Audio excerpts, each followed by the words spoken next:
passiva: eu te perdoo teus pecados. Teus pecados são perdoados por quem? Por Deus. Em Isaías 6,7, a mesma coisa nós encontramos. E aqui o profeta Isaías que fala: seu pecado está perdoado. Também na forma passiva. Perdoado por quem? Por Deus.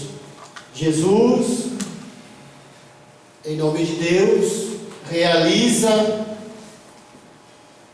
perdoa, ou faz com que nossos pecados sejam perdoados. Nós acabamos de ouvir passagens da tradição judaica, onde nós temos essa mesma tradição. Eu queria rapidamente passar para os pontos seguintes. O rabino continua comparando Jesus e o sábado. Eu não vou desenvolver aqui, mas é interessante. O rabino mostra no fundo que Jesus, se nós lermos bem as passagens do Evangelho referentes aos debates, às controvérsias entre Jesus e os fariseus a respeito do sábado, Jesus respeita profundamente a prática do sábado. Eu queria passar para um outro ponto importante, na página 100, quando o rabino comenta a questão do puro e do impuro, que no meu entendimento, e que para nós cristãos, me parece um ponto de grande importância. Antes de falar do puro e do impuro, ele dá um exemplo que nós conhecemos. Eu queria só mostrar algo interessante. Falando ainda dessa questão do puro e do impuro, ele diz que há uma concepção farisaica que mostra que lavar as mãos antes da refeição, fazer uma refeição com o pão, lavando-se, é uma maneira de se preparar para comer diante de Deus. Veja aí um sentido, digamos, religioso, espiritual da refeição. Quando nós vemos críticas a respeito de, digamos, puro ou impuro, lavou-se ou não lavou-se as mãos, nós esquecemos dessa dimensão. A razão para essa prática, diz o rabino, se justifica tanto pela higiene quanto pela imitação das leis de purificação do templo. A tradição judaica desenvolve muitas coisas relacionadas ao templo, porque o templo sempre foi o lugar da presença de Deus. O que acontece no templo estende-se até a vida.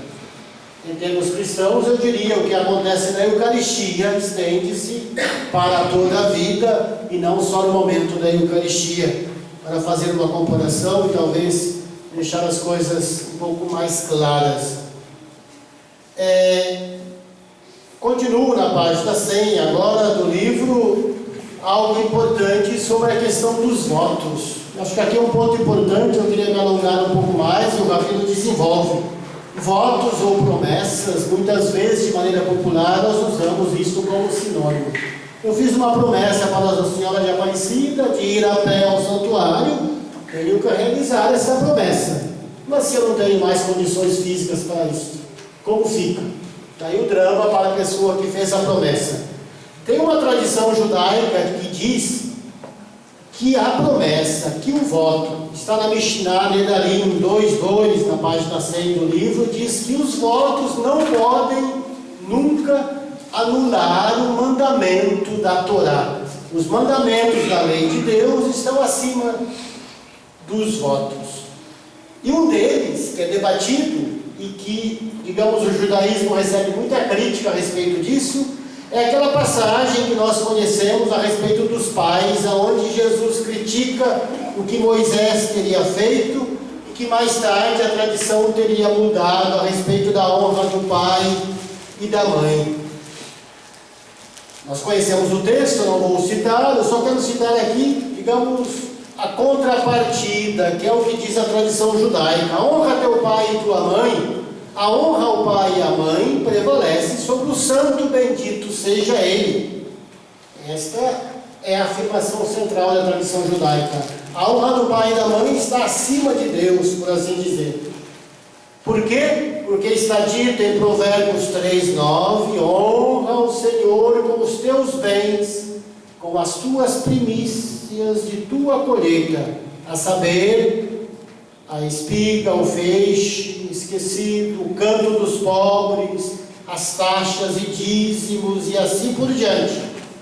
Por outro lado, em relação ao pai e à mãe, disse em Êxodo 20 e também em Deuteronômio 5: honra teu pai e tua mãe, se tu possuís bem ou não, sejas pobre ou rico, tu deves honrá-los, mesmo se tu imploras de porta em porta. Entenda-se, você é um pedinte, não tem nada, você também deve honrar o pai e mãe.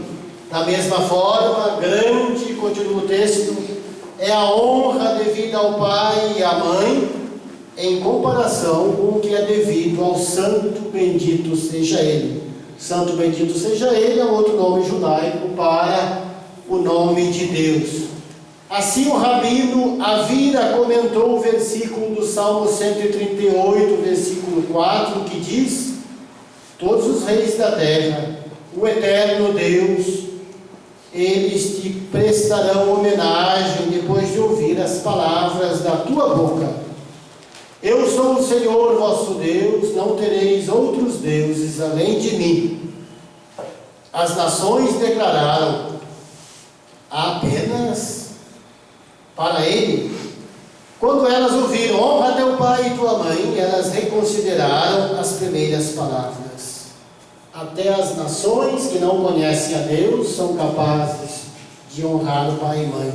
Muito mais, diz o Midrash aqui, aqueles que conhecem a Deus e sabem, portanto, de experiência, que a honra do pai e da mãe está, por assim dizer, acima de Deus.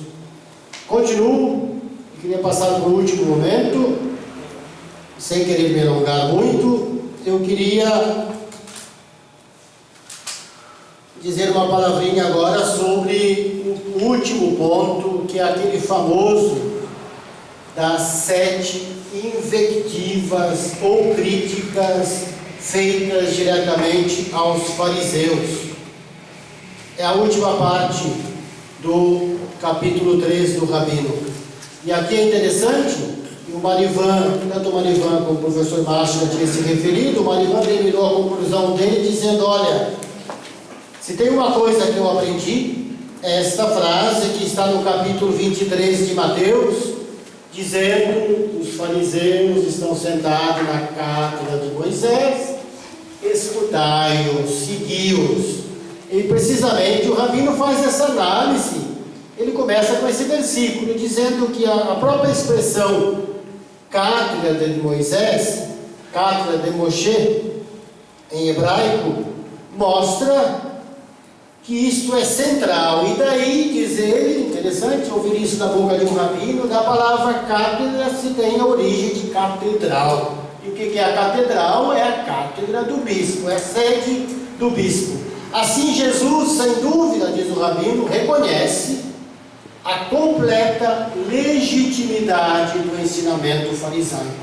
E é isso que nós tínhamos, de uma certa maneira, esquecido no capítulo 23 de Mateus.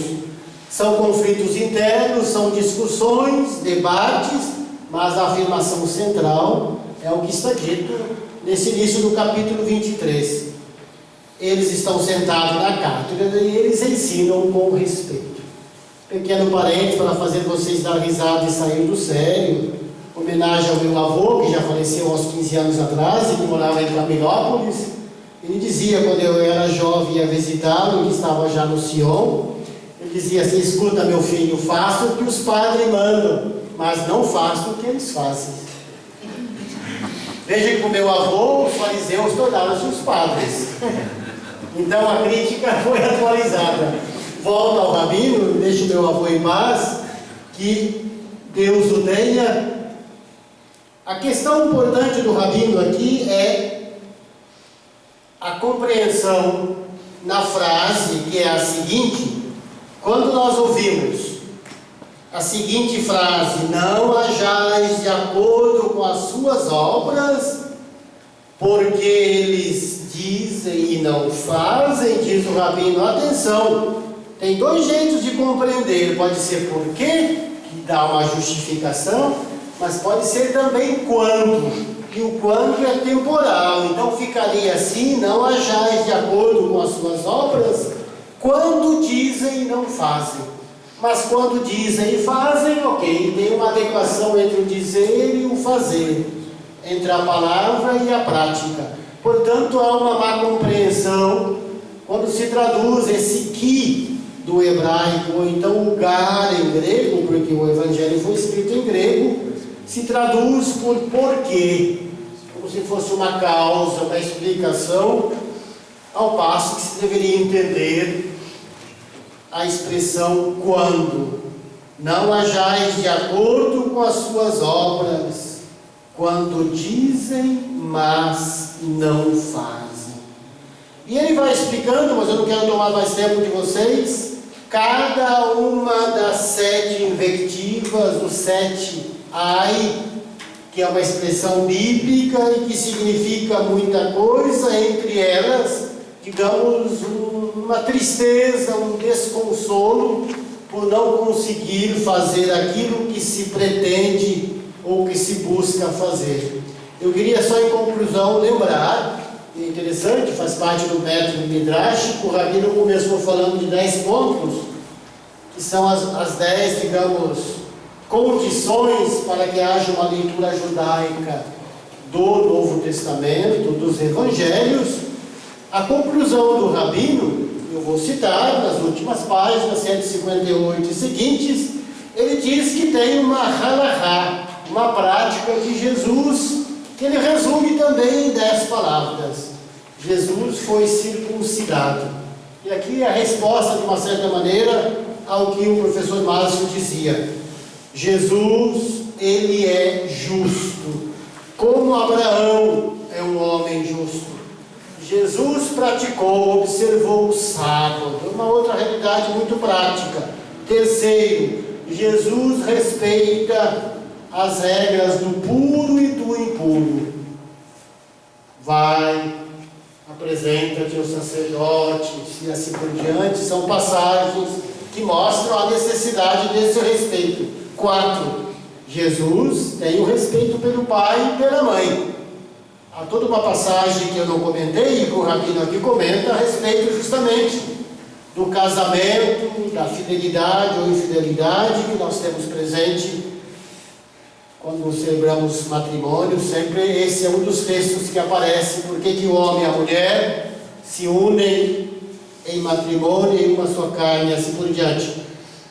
5º ponto, Jesus, além daquilo que ele conhece, ele pratica e observa, além da Torá escrita, da palavra escrita que nós conhecemos, ele conhece aquilo que está presente na tradição oral. Ele sabe o que é o proselitismo no judaísmo. Ele é um mestre que nunca se sentiu acima dos seus discípulos. Aqui tem passagem do Evangelho de São João que mostram claramente: vim para servir, não para ser servido. O servo é aquele que serve, não é servido, e assim por diante. Vós deveis ser, pelo menos como mestre, e assim por diante. Ponto 8. Qualquer atividade, qualquer ação realizada para o bem de um outro, de outrem, seja a sua cura física, seja a sua cura psicológica, seja a sua cura espiritual, isso está presente na tradição judaica, e isso é praticado e reconhecido e assumido por Jesus. Ponto 9, estou terminando. Os laços do casamento constituem um compromisso perante Deus. Temos a citação de Gênesis, que eu não comentei. Aqui tem 2 escolas, Shammai e Hillel. Shammai é mais rigoroso e diz que até mesmo o fato da mulher, e aqui também é razão para dar risadas, até o fato da mulher não cozinhar bem o almoço pode ser causa de separação. Mas Hillel diz o contrário, só em casos extremamente graves. E o último ponto, a esta Torá de Jesus devem ser acrescentados todos os princípios morais anunciados no Sermão da Montanha. O Sermão da Montanha é o sermão, por assim dizer, de Deus dado a Moisés, agora retomado, atualizado, reapresentado por Jesus na montanha. Diga-se de passagem, tem 2 sermões, mas isso fica para outra ocasião. Tem o sermão da montanha em Mateus e tem o sermão da planície em Lucas. Como na Torá nós temos um está no Sinai e outro no Deuteronômio, está também na planície. Até aí a imagem, digamos, topográfica, geográfica, de uma certa maneira, correspondem. O Evangelho digamos, o verso ou o reverso da mesma medalha que constitui para nós a palavra de Deus, que seja o Primeiro Testamento, que seja o Segundo Testamento. Amém? Muito obrigado. Aleluia.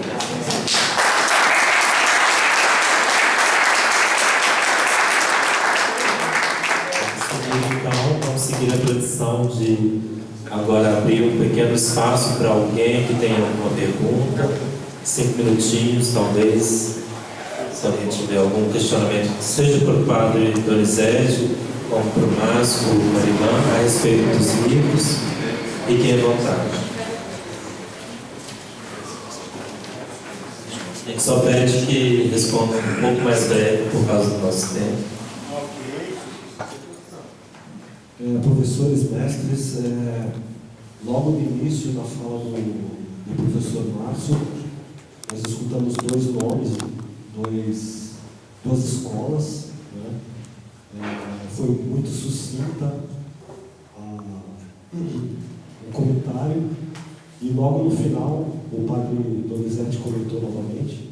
Então, qual é a relevância dos nomes Hillel e Shammai para aparecer no livro de vocês? Será que tem alguma influência? Será que conduz algo nas falas de Cristo às duas escolas?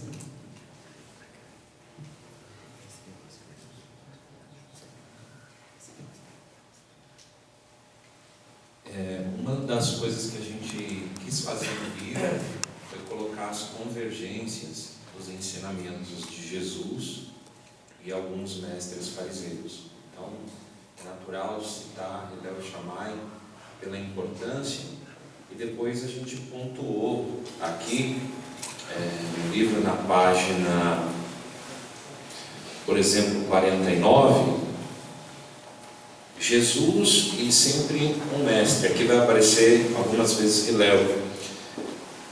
Jesus, por exemplo, diz: tudo quanto, pois, quereis que os homens vos façam, assim fazei vós a eles, porque esta é a Torá e os profetas. Mateus 7,12.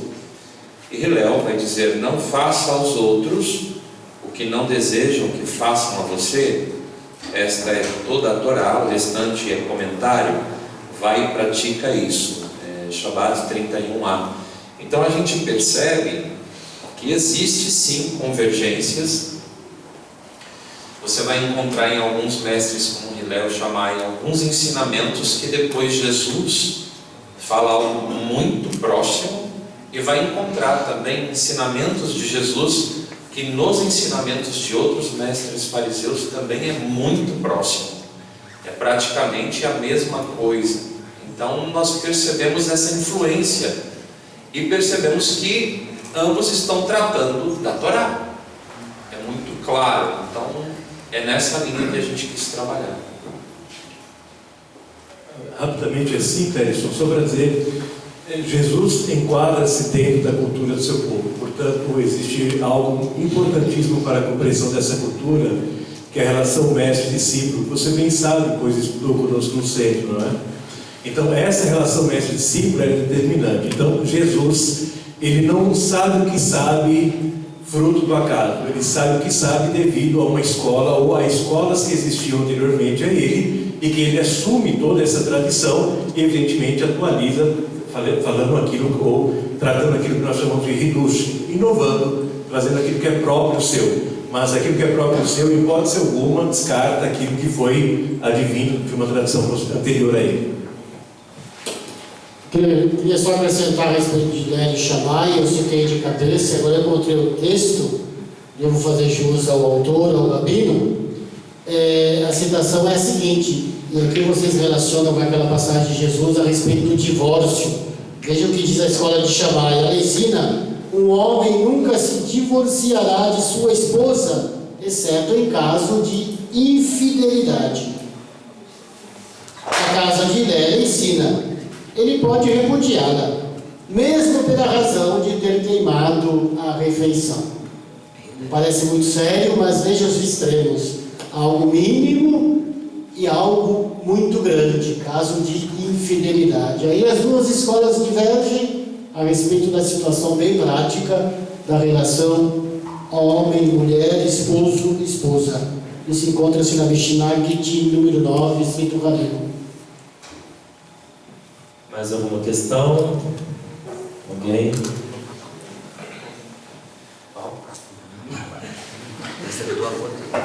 Não?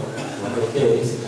Então nós podemos talvez concluir e aproveitar e relembrar novamente sobre os livros da coleção. Como eu disse, não só esses dois, mas os outros volumes. Esses daqui na verdade são os últimos de 20 volumes diferentes. Então todos eles já estão disponíveis lá atrás.